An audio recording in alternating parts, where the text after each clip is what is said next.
The distant stars looked cold and uncaring from the bridge of the paradox. Lieutenant Olivia Martinez stared at them through the main viewport, trying to ignore the strange humming that filled the ship. The sound wasn't coming from the engines, at least not entirely. It seemed to come from the very walls around her, as if the vessel itself was alive and singing. "Status report," said Captain George Miller as he entered the bridge.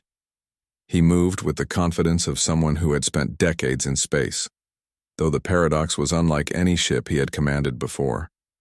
"All systems functioning within acceptable parameters, sir," Olivia replied, though she wasn't entirely sure that was true. The readings on her console flickered between green and amber, sometimes showing values that made no sense. "Though I should note that the reality anchor is showing some drift again." Miller nodded as if this was normal. "Keep an eye on it. We can't afford any slippage this close to Galactic Council space." The reality anchor was just one of many systems aboard the Paradox that shouldn't have worked. The ship had been built in secret on Earth, using principles that violated what most scientists considered fundamental laws of physics. But here they were, traveling faster than any human vessel had ever moved, heading toward a meeting that would change history. "Sir," called out Communications Officer Ben Davis from his station. "I'm picking up transmissions ahead. Standard council frequencies. They've spotted us." Miller straightened his uniform. "Right on schedule. Lieutenant Martinez, bring us out of acceleration. Let's not scare them more than we have to." Olivia's fingers moved across her control panel, feeling the slight resistance that came with each command. The Paradox didn't use normal controls. Each input required the operator to push against what felt like an invisible barrier. The engineers had explained it as possibility resistance, but that made no sense to her. All she knew was that piloting this ship felt wrong in every way. As the ship slowed, the stars ahead stopped stretching and returned to their natural pinpoint state. The humming changed pitch, becoming lower and somehow more ominous. "They're scanning us," Ben reported, his young face looking pale in the blue light of his station. "Multiple frequencies, very thorough. And they've gone to alert status. Their weapons are powering up." "Let them look," Miller said calmly. "They won't understand what they're seeing anyway." On the Council security vessel Righteous Law, First Commander Zalthak stared at the scan results with all four of his eyes widened in disbelief. "This cannot be correct," he chittered to his science officer. "Run the scans again." The science officer, a tall, thin being with skin like polished silver, checked her instruments. "I have already run them 3 times, Commander. The results are consistent, but they are impossible. This vessel should not be able to fly. Its power source reads as both there and not there. Its hull appears to be partially phased out of normal space-time, and its mass fluctuates with each reading." Zalthak's mandibles clicked together in agitation. "Origin? The trajectory suggests it came from the 3rd planet of the Yellow Star. System in Sector 2814, the system called Sol by its inhabitants." "Humans," Zalthak hissed the word. "Always trouble. Always pushing boundaries they don't understand." He turned to his weapons officer. "Target their propulsion systems. Fire." A warning shot across their bow. Back on the Paradox, alarms began to sound. "Energy buildup detected," called out Security Chief Frank Powell. "They're targeting us." Miller remained calm. "Shields up. No evasive action. Let's see what they've got." "Sir?" Olivia questioned, her hand hovering over the evasive controls. "You heard me, Lieutenant. Hold position." The Paradox shuddered as the Council vessel fired. A beam of intense energy streaked through space, deliberately missing the human ship by meters. "They're hailing us," Ben reported. "On screen," Miller ordered. The main view screen flickered, and the insectoid face of Commander Zalthak appeared. His chitinous features were arranged in what the crew recognized as an expression of authority and suspicion. "Unknown vessel," Zalthak's translator converted his clicks and hisses into English. "You have entered Council space in a craft that violates 17 safety protocols and 12 fundamental laws of physics. Power down immediately and prepare to be boarded, or we will be forced to take more direct action." Miller stepped forward. "This is Captain George Miller of the Earth vessel Paradox. We come in peace and with the full knowledge and authority of Earth's government. We request safe passage to meet with the Galactic Council. Your request is denied. Zalthak responded immediately. Your vessel presents an unknown threat. Power down now. Miller looked to Engineer Patricia Wilson, who had entered the bridge during the exchange. She shook her head slightly. I'm afraid we can't do that, Miller told the alien commander. Our propulsion system doesn't work that way. If we power down completely, we might not be able to restart, and there could be consequences. This was partly true. No one was entirely sure what would happen if the Paradox's engines were completely shut down while the ship was in transit. The theoretical model suggested everything from a simple failure to restart to a dimensional rupture that could swallow a small moon. Then you leave us no choice, Zalthak declared. You will be destroyed for the safety of the Council. The screen went dark. They're charging weapons, Frank reported. Multiple targeting locks. All hands brace for impact, Miller announced over the ship-wide comm. Ms. Wilson, is the absorption system ready? Patricia nodded, her fingers dancing over her engineering console. Ready as it'll ever be, Captain, but we've never tested it against weapons of this caliber. Today's the day, then, Miller replied with a grim smile. Outside, the Council vessel fired. Not a warning shot this time, but a full barrage aimed directly at the Paradox's critical systems. Energy beams and projectiles streaked across the void between the ships. Olivia gripped her console tightly, expecting violent impacts. Instead, as the weapon struck the Paradox, something extraordinary happened. The ship's hull began to glow with a strange, shifting light. Where the energy beams hit, the metal seemed to ripple like water, absorbing rather than reflecting or being damaged by the attack. Absorption at 83% efficiency, Patricia called out, sounding almost giddy with excitement.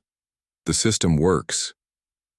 On the Council ship, Zalthak stared in disbelief as his weapons had almost no effect. Impossible, he whispered. Human officer in Council uniform entered his bridge, moving quickly despite the tension. Commander, I need to speak with you immediately about that vessel. Zalthak turned all four eyes toward the newcomer. Science Liaison Officer Zara Kim. You know something about this abomination? Zara nodded, her expression serious. Yes, Commander. And if you destroy that ship, you might doom us all. There's something coming. Something worse than anything the Council has ever faced, and that abomination might be our only hope of stopping it. Zara Kim moved with purpose across the Council ship's bridge.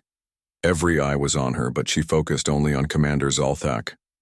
That vessel comes from Earth, yes, she said in a clear voice. But it's not a weapon. It's a research ship.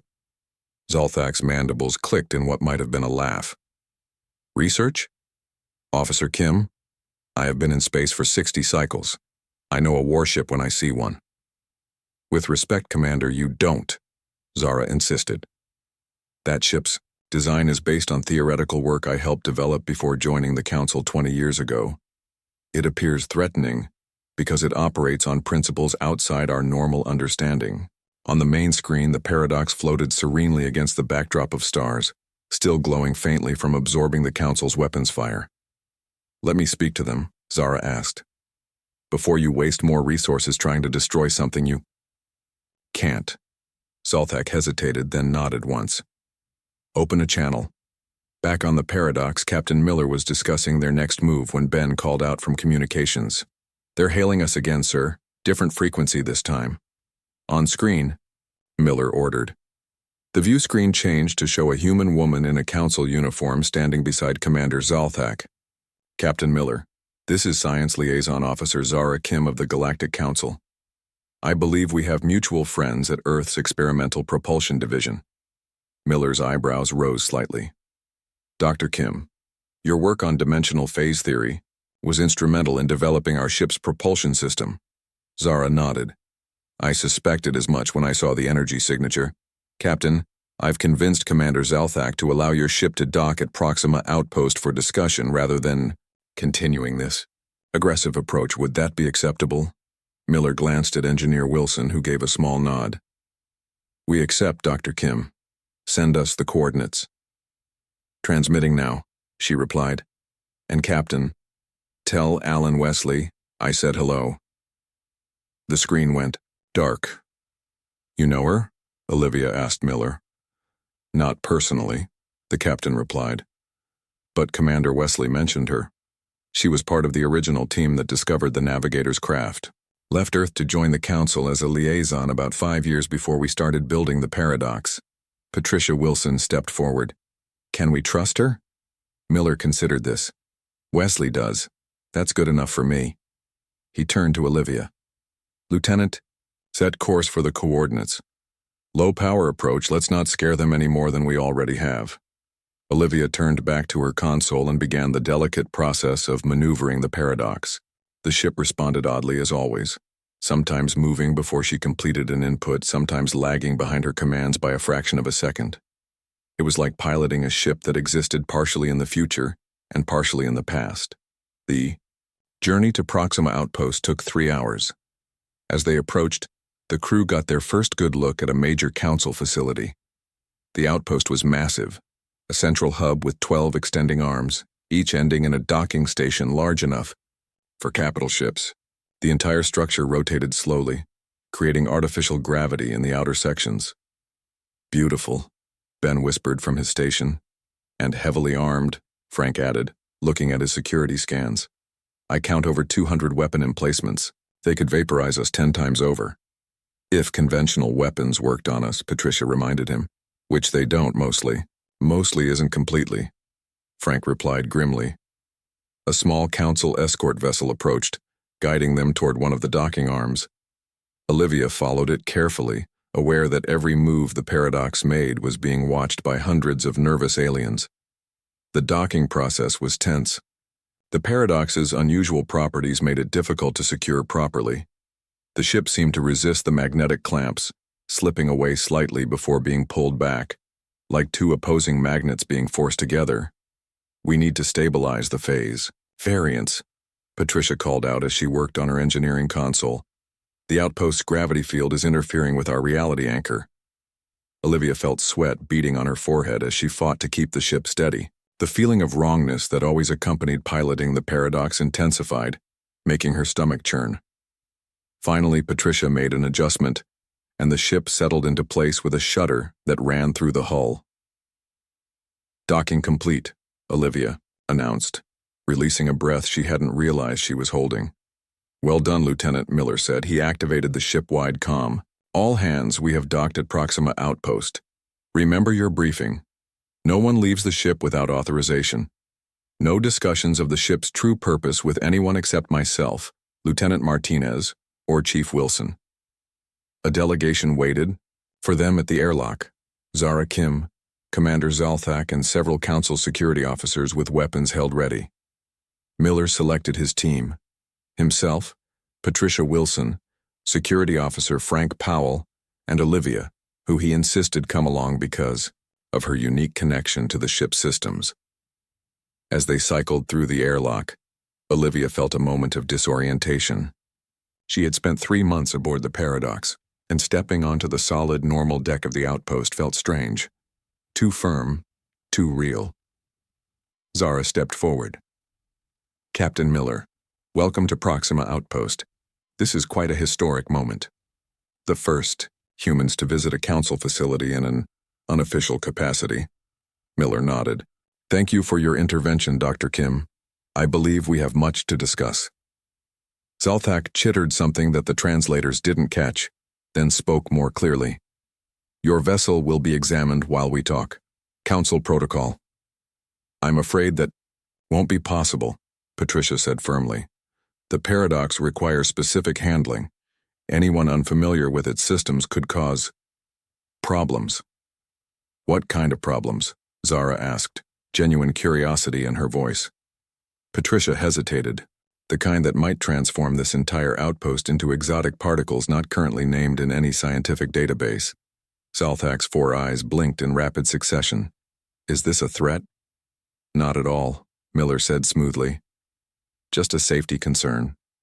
We'd be happy to give supervised tours to your technical staff. Chief Wilson can explain the basic principles without compromising Earth security protocols. Before Zalthak could respond, an alarm began to sound throughout the outpost. Red lights flashed along the corridors. "What's happening?" Miller asked. Zara pressed her hand to a communication device in her ear. Her face paled. "Long-range sensors have detected something approaching from the direction your ship came from." She looked at Miller with sudden understanding. "That's why you're here, isn't it? You knew it was coming." Miller's face grew grim. "We hoped we'd have more time." "How far out is it?" 3 days at current speed," she replied. "What is it, Captain?" "We call it the Void," Miller said quietly. "It's a region of space where everything just stops existing. Stars, planets, matter itself, all gone, and it's spreading." Zaltak moved closer, his earlier hostility replaced by concern. "And your impossible ship? What does it have to do with this void?" Miller looked at each member of his crew before answering. "Everything. The paradox was built for one purpose: to stop the void before it consumes the entire galaxy." The meeting room on Proxima Outpost fell silent after Miller's words. The council representatives stared at the humans with expressions ranging from disbelief to fear. "Explain," Zalthak demanded. His earlier hostility had been replaced by something that might have been dread. Miller nodded to Patricia Wilson. As the Paradox's chief engineer, she understood the science better than anyone. Patricia stepped forward. 3 years ago, Earth detected an unusual phenomenon at the edge of our solar system, a region of space where our sensors showed nothing. Not empty space, actual nothingness, like a hole in reality itself. She paused, looking at Zara. "We sent probes. None returned. We sent signals. None bounced back, and the region was growing." Zara's eyes widened. "The Navigator," she whispered. Patricia nodded. "Yes, we finally understood what the Navigator had been trying to tell us." "What Navigator?" Zalthak asked, looking between the humans. "What are you talking about?" Zara turned to her commander. 23 years ago, a small alien craft crashed on Earth. Its technology was unlike anything humans or the Council had seen before. There was one survivor, briefly. The humans called it the Navigator because it had been the ship's pilot. Before it died, it shared some knowledge. I was part of the team that studied its message. Miller continued the story. The Navigator's people had encountered the void first. Their entire civilization was consumed by it. The Navigator was part of a last-ditch effort to warn other life forms. "And you kept this from the Council?" Zalthak's voice rose in anger. "The Council was informed," Zara said quietly. "The report was filed under unverified xenobiological claims and dismissed." "By who?" Zalthak demanded. "High Commander Vektal," Zara replied. Olivia noticed how the name made Zalthak's posture stiffen. Politics, she thought. Some things were the same everywhere in the galaxy. "When we detected the void," Miller continued, "we realized the Navigator hadn't been delirious. It had been telling the truth. So Earth began a secret project based on the Navigator's partial designs and Dr. Kim's early research. Project Paradox, Patricia said.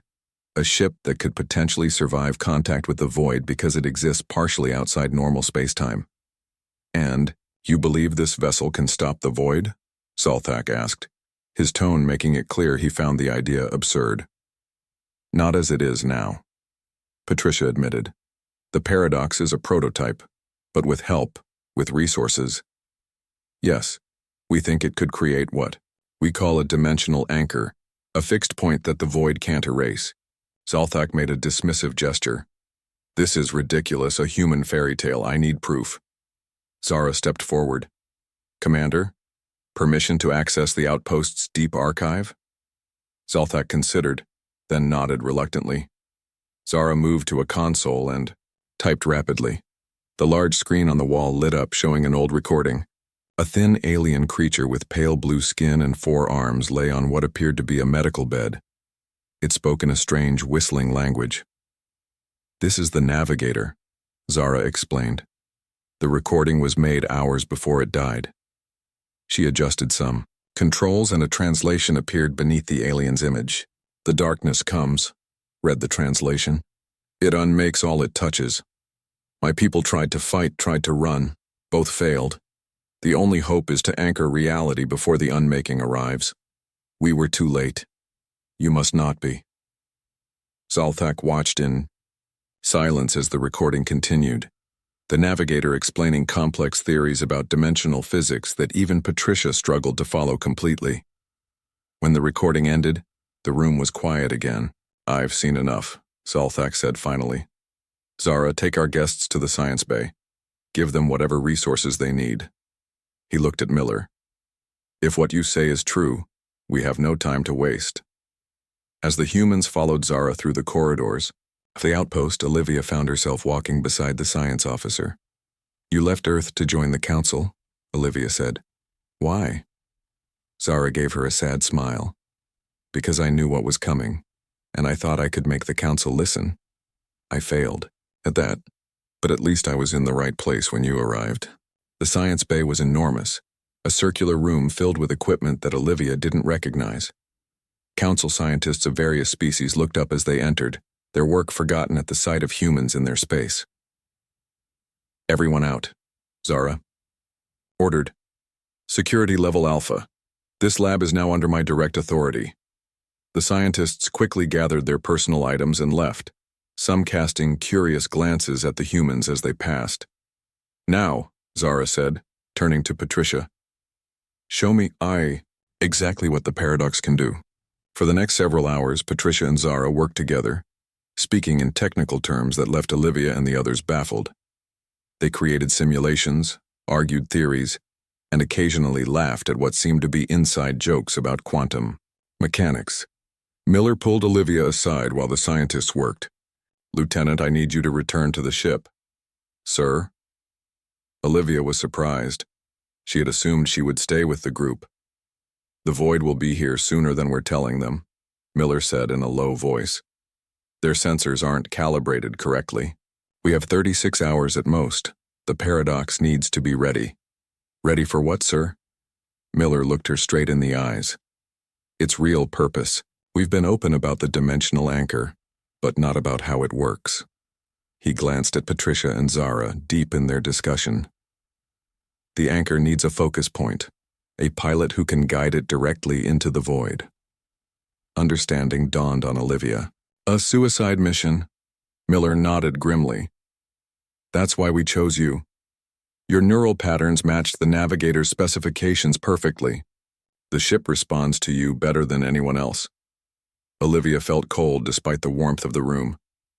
You were going to tell me this when exactly? I'm telling you now, Miller said, and I'm giving you a choice. We have a few volunteer backups, though none as compatible as you. You can say no. Olivia thought about Earth, about her family, about the billions of lives across the galaxy that knew nothing about the danger approaching.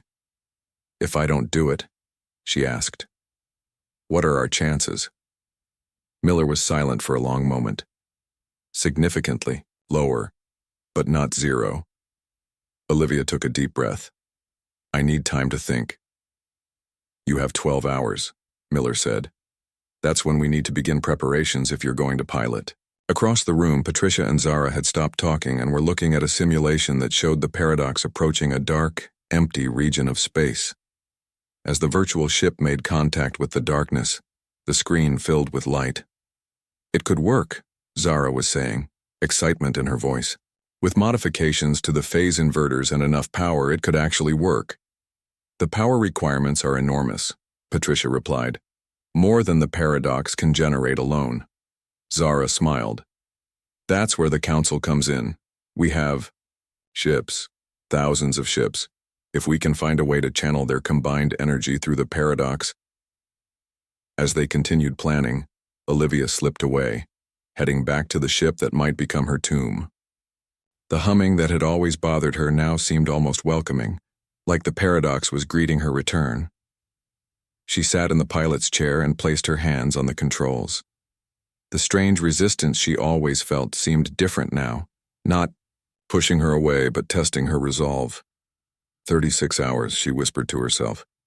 36 hours to decide if I'm ready to die. Olivia did not sleep. How could she? The weight of her decision kept her awake, staring at the ceiling of her small quarters aboard the Paradox. The ship's constant humming seemed louder now, more insistent, as if it knew what she was considering. A soft knock on her door broke her thoughts. "Come in," she called. The door slid open to reveal Ben Davis, the communications officer. His young face looked tired but determined. "Lieutenant," he said, "the captain sent me to check on you." Olivia sat up on her bunk. "I'm fine." Ben hesitated, then stepped into the room, letting the door close behind him. "Is it true? About the mission? The crew is talking." "What have you heard?" Olivia asked. "That someone has to pilot the ship directly into the void, that it's probably going to be you." Ben's voice was steady, but his hands trembled slightly. "That whoever does it isn't coming back." Olivia sighed. There was no point denying it now. "Yes, that's the plan." Ben nodded slowly. "I volunteered too, you know, when they were looking for compatible pilots. I didn't make the cut." This surprised Olivia. Ben was barely 22, the youngest crew member. "Why would you do that?" "Same reason you're considering it," he replied with a small shrug. "Someone has to." They sat in silence for a moment, the ship's hum filling the space between them. "The council ships are arriving," Ben said finally. "Hundreds of them. It's quite a sight." Olivia stood up. "I should see this." They made their way to the bridge, which was empty except for Frank Powell at the security station. He nodded to them as they entered. "Just in time," he said, gesturing to the main view screen. "Quite the parade."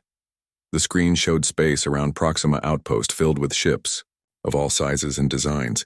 Some were sleek and clearly built for speed. Others were massive and heavily armored. All were heading toward the outpost in an orderly procession. "Council put out an emergency call," Frank explained. "Every ship within 2 days' travel. They're still coming." Olivia stared at the fleet. "All those people, all depending on us," Ben finished for her. The bridge door opened and Captain Miller entered with Patricia Wilson. "Lieutenant," Miller said, nodding to Olivia. "Have you made your decision?" All eyes turned to her.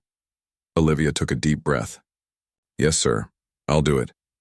Miller's expression remained neutral, but she could see relief in his eyes. "Thank you, Lieutenant. Your service will not be forgotten."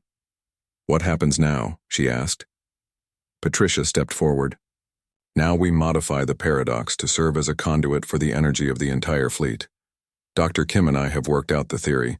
It should—" She paused, correcting herself. "It will work." "How much time do we have?" Frank asked.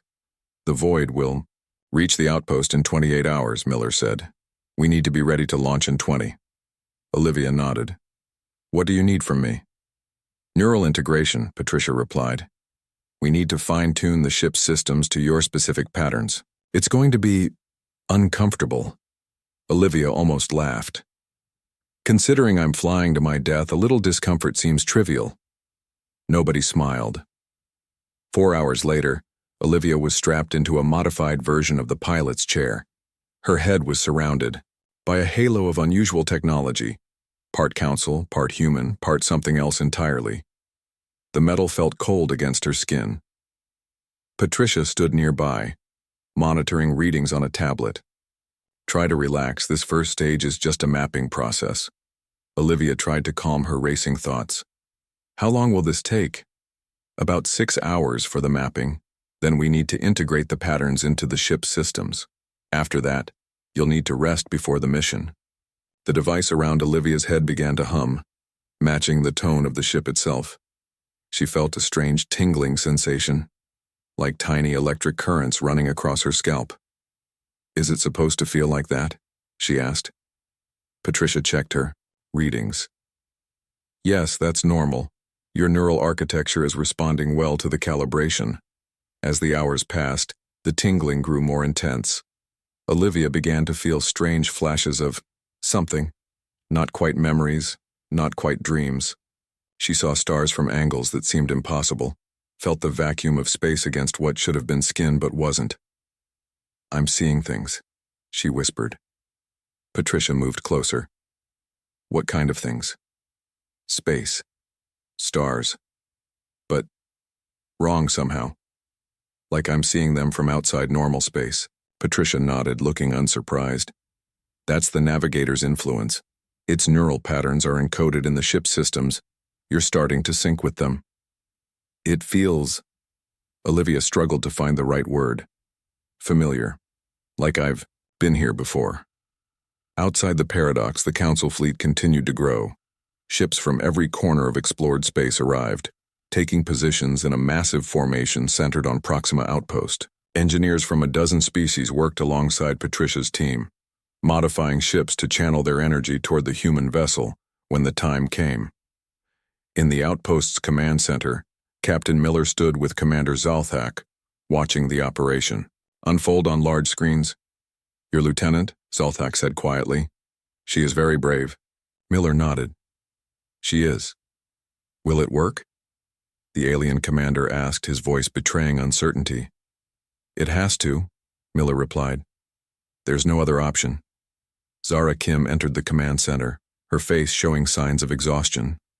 "The modifications to the fleet are proceeding ahead of schedule. We'll be ready in 15 hours. "And the void?" Miller asked. Zara's expression grew grim. "Moving faster than expected. New estimate puts it at 22 hours from now."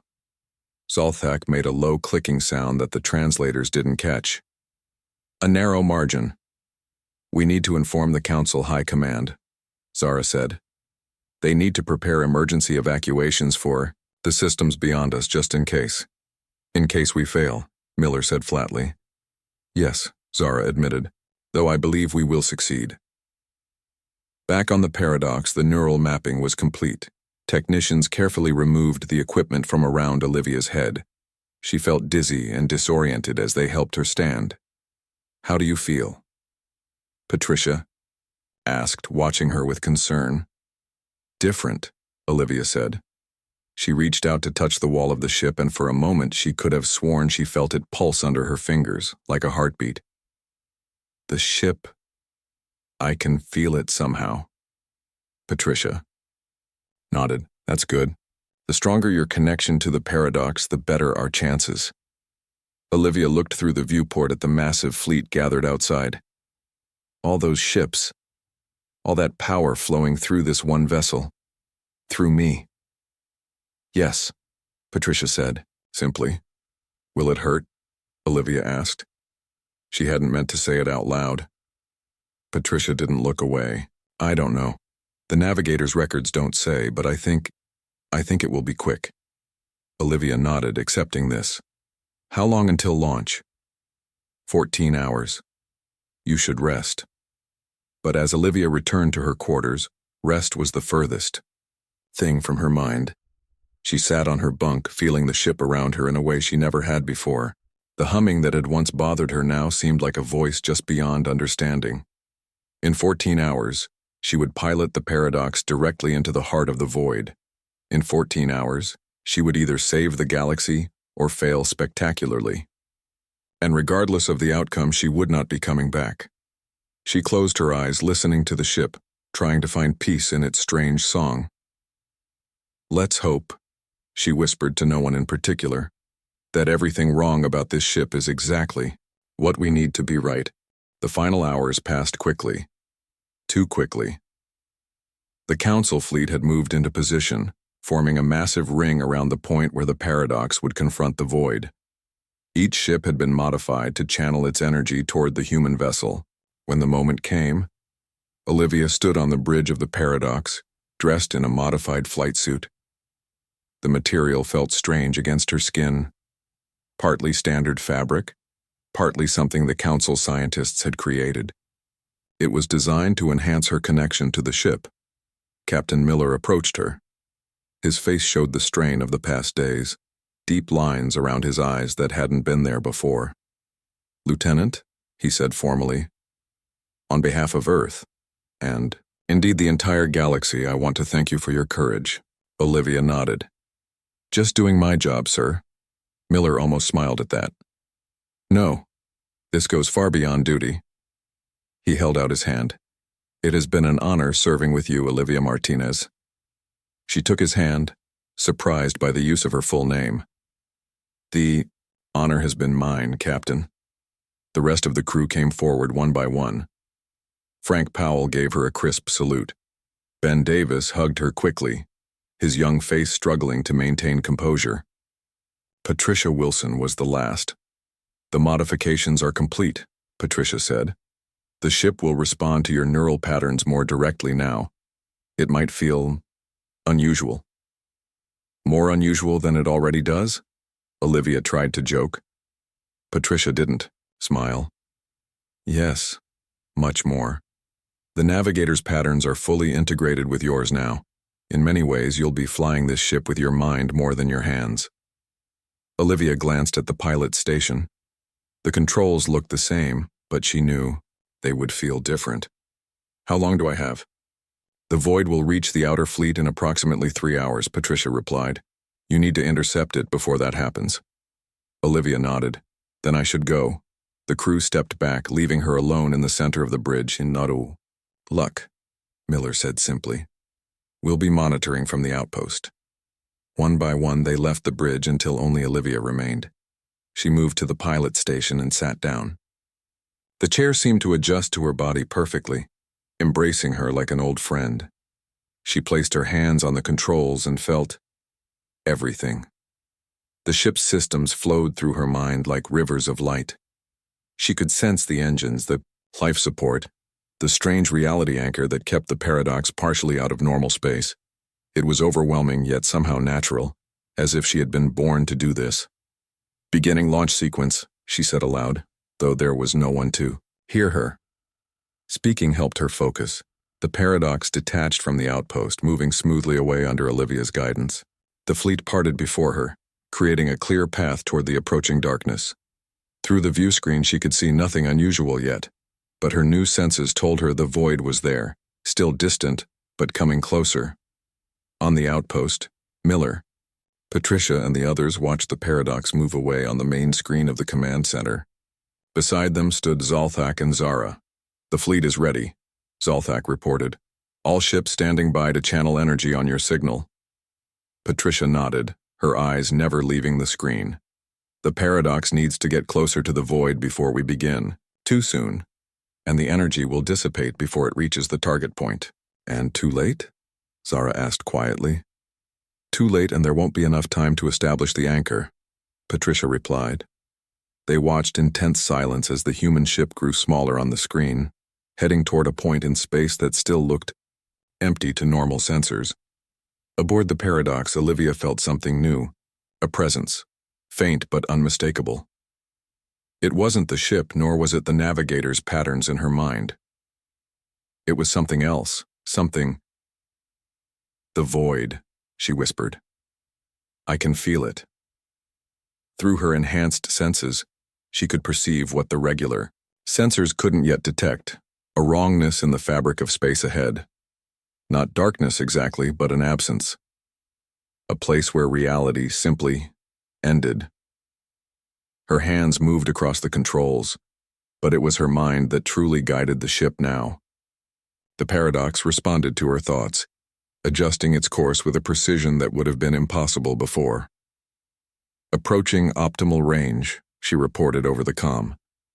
Preparing for energy transfer. Back on the outpost, Patricia nodded to Zolthak. Give the signal. The alien commander touched a control on his console. All ships begin energy transfer now. Across the vastness of space, thousands of ships activated their modified systems simultaneously. Energy poured from their power cores, streaming toward the paradox in visible beams of light. Olivia gasped as the energy hit the ship. It flooded through the systems and into her through the neural link. It burned, not painfully but intensely, like being filled with liquid fire. Energy levels rising, she reported, her voice strained. 80%, 90, 100% capacity. The paradox glowed now, visible to every ship in the fleet as a shining star against the blackness of space. "I can see the void clearly," Olivia said. Beginning final approach, the ship moved forward directly toward the now visible edge of the void. It appeared as a perfect absence of everything. No stars, no matter, no light. Just nothing. "Preparing to activate dimensional anchor," Olivia said. Her voice sounded different now, partly her own and partly something older, wiser. The navigator's influence growing stronger as they approached the void. The paradox began to change. Its hull rippled and shifted, the metal flowing like water as it reconfigured, into shapes that shouldn't have been possible. The wrongness that had always defined the ship was now its greatest strength, its ability to exist partially outside normal physics. On the outpost, alarms began to sound. "What's happening?" Miller demanded. Patricia studied the readings on her console. "The ship is transforming. The energy from the fleet is allowing it to take its true form." "True form?" Zoltak asked. "What the navigator intended," Zara explained, wonder in her voice. "A bridge between dimensions." The paradox now barely resembled a ship at all. It had become something else, a shining construct of light and matter.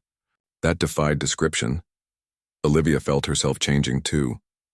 Her consciousness expanded beyond her body, beyond the ship, stretching into spaces she had no words for. She could see the void for what it truly was now, not an enemy but an imbalance, a tear in the fabric of reality that needed to be mended. "I understand," she whispered, though no one could hear her now. "I know what to do." The transformed paradox touched the edge of the void. Instead of being consumed, it spread out along the boundary, creating a shimmering barrier between normal space and nothingness. Olivia directed the ship with her mind, weaving the enormous energy from the fleet into a pattern the navigator had known but couldn't implement alone, a pattern that reinforced the structure of reality itself. "It's working," Patricia shouted on the outpost. "The void has stopped expanding." On screens throughout the fleet, they watched as the edge of nothingness halted its advance, held back by the glowing barrier the paradox had become. "Is it over?" Miller asked. "Not yet," Zara said. "The anchor needs to be set permanently. Olivia still has to." She didn't finish the sentence. They all knew what had to happen next. Within the transformed ship, Olivia gathered the last of the fleet's energy. Her consciousness had expanded so far now that she could barely remember what it had been like to be just human. She understood everything. The void, the navigator, the purpose she had been born for. "Goodbye," she thought, not sure if anyone could hear her. Then she directed the paradox to complete its final task. The ship-turned barrier pulsed once, brilliantly, then pushed against the void with all its accumulated energy. There was a moment of incredible tension as the two forces met, existence against nothingness. Then, with a flash visible across half the galaxy, the paradox drove the void back. Not just stopping it, but reversing it, closing the tear in reality that had threatened all life. When the light faded, both the void and the paradox were gone. In their place was normal, healthy space, stars shining undisturbed, as if the threat had never existed. On the outpost, silence reigned. Did they?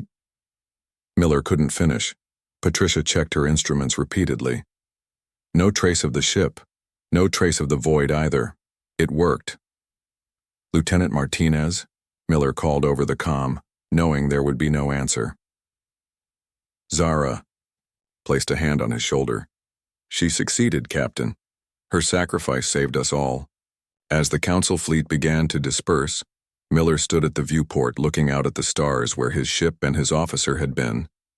Everything about the paradox had been wrong by conventional standards, its design, its physics, its very existence. Yet in the end, those same impossible qualities had made it the one thing in the galaxy that could stop the unstoppable.